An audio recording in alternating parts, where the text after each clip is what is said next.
Hey listeners, are you ready to uncover some extraordinary wonders? Disappearing Spoon is thrilled to partner with the amazing Curiosity Box. It's a science subscription service for curious minds.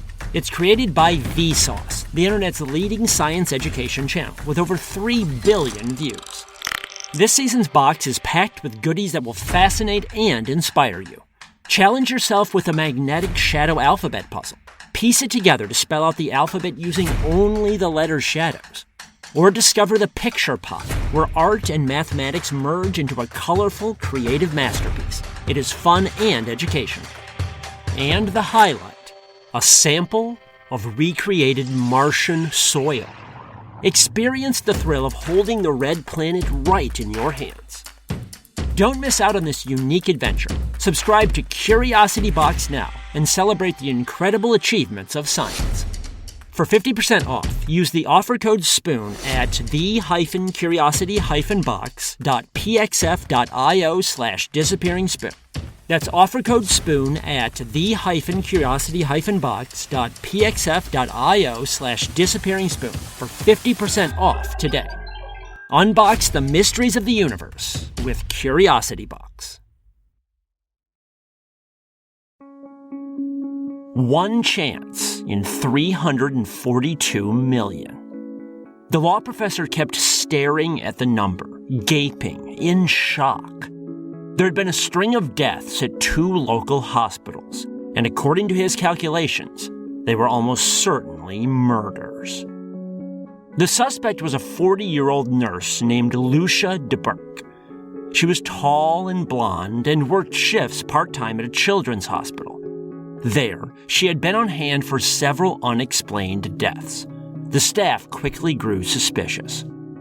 Still, the staff knew that everything might just be due to chance. Perhaps de Berk was just unlucky in being around when the children died.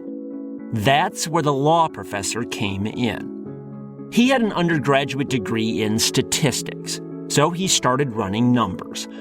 The results were damning. According to his figures, there was just one chance in 342 million that de Berk was a victim of bad luck. Put another way, it meant with near certainty that she was a serial killer, the worst serial killer in Holland's history. And the professor was determined that his math would bring her to justice.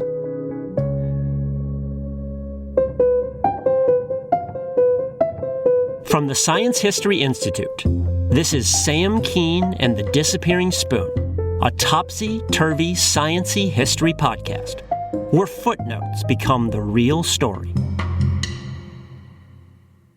Lucia de Berk had a friendly relationship with her fellow nurses, at least on the surface. Many of them gossiped about her behind her back. They made fun of her hippie clothing and her obsession with tarot cards.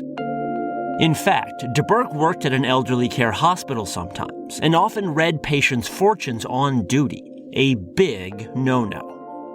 Still, one nurse in particular thought de Berk was not just flaky, but dangerous. Things came to a head with the sad case of baby Amber. From birth, Amber had suffered from a heart defect and had fluid in her lungs. She could eat only through a tube. In July 2001, at 4 months old, Amber underwent heart surgery. She was also prescribed a drug called digoxin, which treats congestive heart failure. Both treatments seemed to help. But on September 3rd, Amber began vomiting and had diarrhea. De Berk was working that day and brought her to pediatricians around 1 a.m. for an examination. Despite her bad day, the doctor said she looked fine. But around 3 a.m., her breathing stopped and her heart flatlined. The pediatricians tried reviving her, but Amber was pronounced dead around 3:30. Her sudden death left the medical staff baffled and heartbroken. What had happened? One nurse was especially upset, partly because the case reminded her of another recent death, that of a baby named Ahmad. The previous January, Ahmad had mysteriously overdosed on sedatives and died after a surgery for stomach problems. Just like Amber, Ahmad was seemingly doing well before a sudden crash, and Lucia de Berk was working the day he died. Soon, rumors of foul play were flying around the ward. The suspicious nurse finally blew the whistle and told the chief pediatrician. The pediatrician had never liked de Berk and quickly recalled 3 other incidents, more unexplained deaths when de Berk was working. Initially, doctors had ruled all those deaths natural if unexplained, but the chief pediatrician now overruled those judgments. She reclassified the deaths as suspicious and told the hospital's director. The director started pulling data about de Berk's shifts. What he learned sickened him. De Berk had worked at the hospital 3 years at that point, and in her 134 shifts, there were 8 unexplained deaths. All the other nurses had worked 887 shifts combined, and not a single unexplained death had taken place. The director soon called the elderly care hospital where de Berk worked. He asked officials there to comb their records. 5 more unexplained deaths popped up. Upon hearing this, the children's hospital director called the police. When confronted, de Berk professed shock. She swore that all the deaths were natural. Her presence was just random chance, bad luck. But the police didn't buy it. They began investigating and quickly turned up more damning evidence. Again, de Berk had worked at the children's hospital for 3 years by then. For comparison, the police looked into how many unexplained deaths had occurred in the 3 years prior. They found 0. 0 unexplained deaths in 3 years. Then de Berk shows up and 8 occur? It seemed awfully suspicious. The police also seized de Berk's diary. In November 1997, she wrote about how she, quote, gave in to her compulsion. And according to hospital records for that day, an elderly cancer patient of hers had died. Once again, the patient had been stable, and her doctor recalled being surprised by the sudden death. The police asked de Berk about her so-called compulsion. She claimed that her compulsion was the occult, and admitted that she had read tarot cards to the patient that day, against hospital rules. But the police knew better. Her real compulsion was murder. Then the most damning evidence of all came through. Baby Amber had been autopsied, and the hospital had kept as evidence the gauze used to soak up her bodily fluids. Testing the fluids revealed suspiciously high levels of the drug digoxin, 12 times higher than normal for the amount prescribed. And Lucia de Berk had a key to the cupboard where the drug was kept. In December 2001, the police arrested de Berk and charged her with 13 counts of murder. The tabloids went wild. A nurse, a supposed lifesaver, was instead preying on babies and old people. What a monster. The newspapers dug up dirt on her personal life as well. De Berk had lived in Canada as a young woman and had worked as an escort there. She'd also falsified her credentials to get into nursing school. During all this, de Berk maintained her innocence, but the police soon brought in the law professor mentioned before, who had a degree in statistics.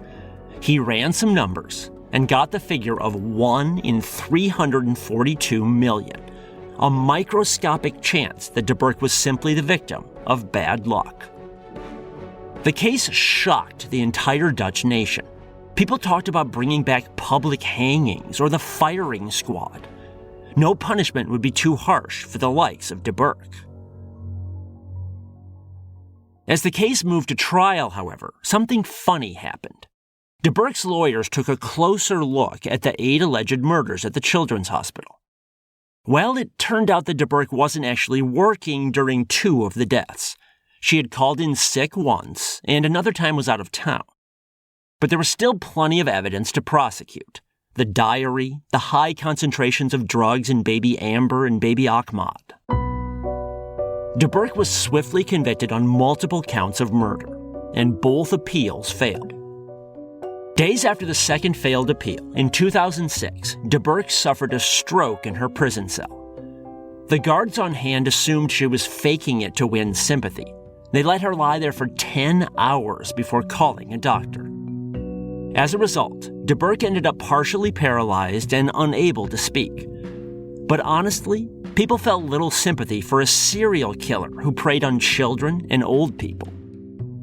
After the stroke, de Berk was shipped to prison and left to rot for the rest of her life. Except things didn't quite work out that way. Less than 5 years later, the most prolific serial killer in Dutch history would walk out of prison a free woman. Because despite everything you've just heard, Lucia de Berk never killed a single soul.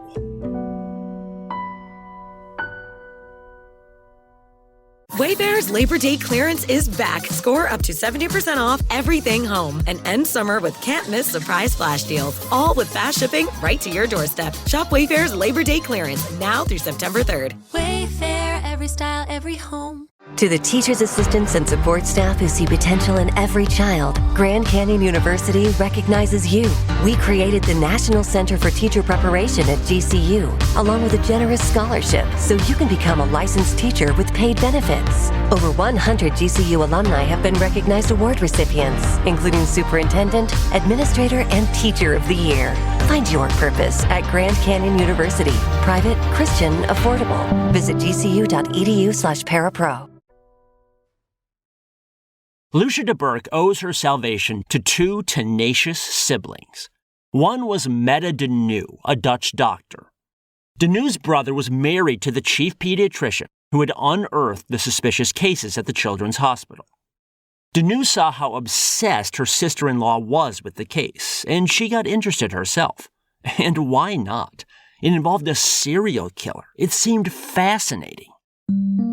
But when Dr. de New began reviewing the medical files in the de Berk case, she felt a pit form in her stomach.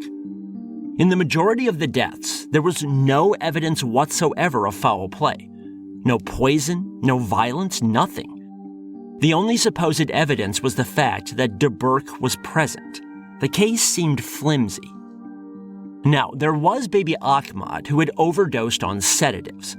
Except de New noticed that he'd been prescribed alarmingly high doses by his doctor. There were also instructions to give him even more sedatives if he appeared restless. From what de New saw, an overdose was almost inevitable. De New approached her sister-in-law with these findings, but her sister-in-law told her to back off. She knew de Berk, knew what a monster the woman was. A huge fight erupted, and de New and the sister-in-law stopped speaking. De New's brother cut off contact as well. Luckily, de New had another brother, Ton Dirksen, a philosophy professor. When de New mentioned the case to him, he started sleuthing around as well, focusing on baby Amber. Again, Amber had a dozen times more digoxin in her blood than she should have. But it turns out there's a natural molecule in the body that resembles digoxin. Indeed, the drug mimics this molecule. Unfortunately, the police used a cheap test that could not distinguish between the natural molecule and the drug. Dirksen convinced the police to try a more sensitive test that could distinguish. And according to that test, she had only 3.5 times more than she should have. And even that figure was artificially high. Remember, the test involved fluids from the gauze left over from Amber's autopsy. That gauze had been sitting around for a while, and some of the liquid had evaporated. That increased the concentration of the drug remaining behind, pushing the number too high. In reality, the concentration in Amber was normal. Next up, Ton Dirksen began dismantling the statistical case against de Berk. During his research, Dirksen came across another sad death at the children's hospital. It involved a baby named Kamal. He had overdosed on sedatives. The cases looked identical. So why wasn't de Berk charged in Kamal's case? Simply because de Berk wasn't working that day. That told Dirksen something, that the people investigating de Berk had been biased in gathering their data. What they should have done is pulled up a list of all unexplained deaths, tried to determine if each one looked suspicious, and then figured out whether de Berk was present.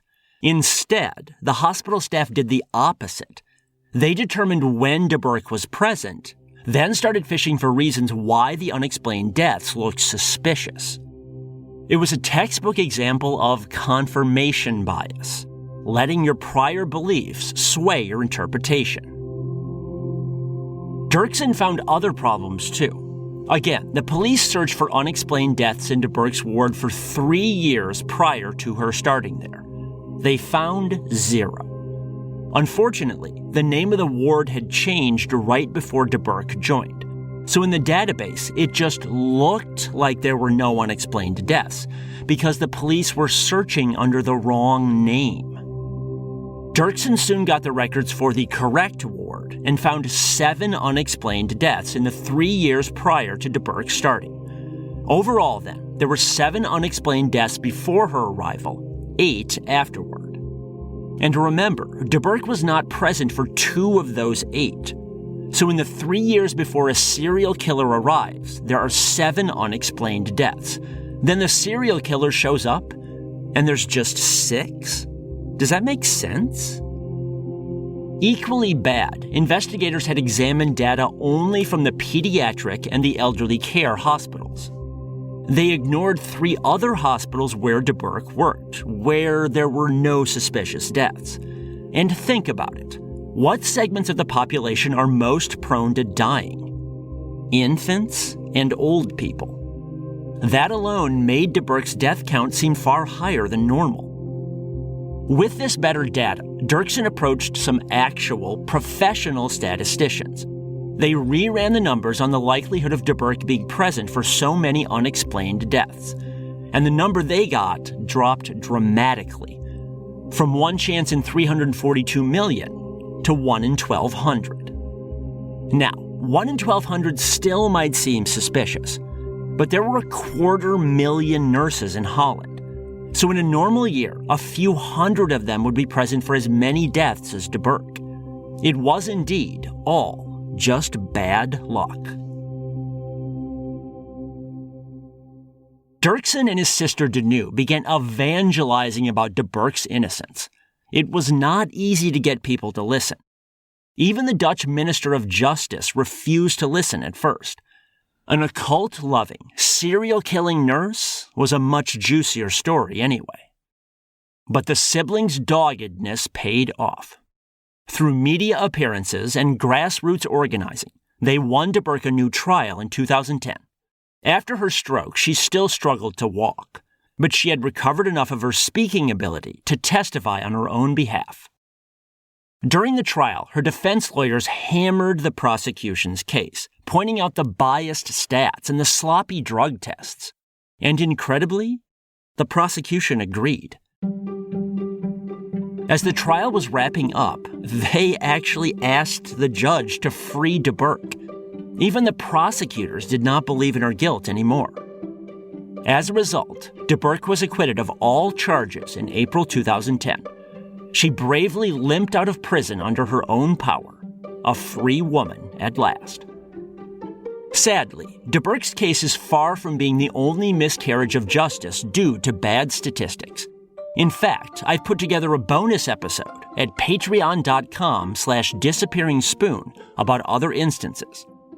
Most of the accused are young mothers who not only endured the deaths of their children, but were then charged with murder and suffered public hatred. They're terrifying cases of math gone wrong. That's patreon.com/disappearingspoon. So what lessons should we take from the de Berk case? First, medicine is mysterious. Patients doing well one day suddenly die all the time. It's sad, but it's no one's fault. Second, there are statistical lessons. Gather your data fairly, without bias. And when examining data, don't let your prior beliefs sway your interpretation. Third, be careful of self-righteousness. De Berk's accusers thought that they had uncovered a serial killer, and they were so determined to root out the evil that they lost all objectivity. Fourth, Although these were not factors in the de Berk case, there are other things to consider with hospital deaths. Sometimes nurses are just bad, clumsy or whatever. That doesn't mean they're murderers. Or sometimes the best nurses get the toughest cases, the people most likely to die anyway. So a higher death rate is an artifact, not a crime. Even time of day can affect things. People on overnight shifts make more mistakes because they're sleep deprived. And specialty doctors usually aren't available overnight, which again leads to higher death rates. Heck, some nurses just work more, double shifts. And of course, the more you're around the hospital, the more deaths there will be on your watch. You have to be very careful with statistics. But the most important lesson is the hardest one to swallow. That human beings are simply bad at statistics. We have poor intuitions for numbers and coincidences. We hate randomness, especially around death. We want someone to blame, so we invent patterns and see things that are not there. Unfortunately, these errors are very hard to root out because they're built into our brains.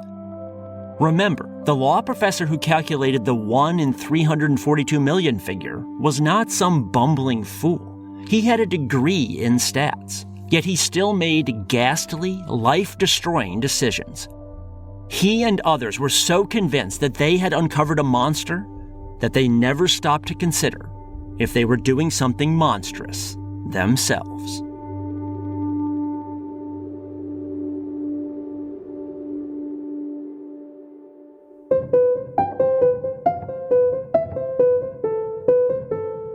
This is the Disappearing Spoon podcast, brought to you by the Science History Institute. Be sure to check out their in-depth science history podcast, Distillations.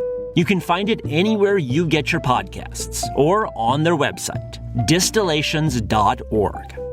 You can find more incredible stories in my books or at samkeen.com. You can also book me as a speaker there for your school or event. If you like this podcast, please spread the word and support it at patreon.com/disappearingspoon. You can also get bonus episodes and signed books at Patreon. This episode was written by me, Sam Keen. It was produced by Mariel Carr, Rigoberto Hernandez, and Sarah Kaplan. Our sound design, scoring, and mixing is by Row Home Productions. Row Home's creative director is Alex Lewis. John Myers is Row Home's executive producer. Thanks for listening.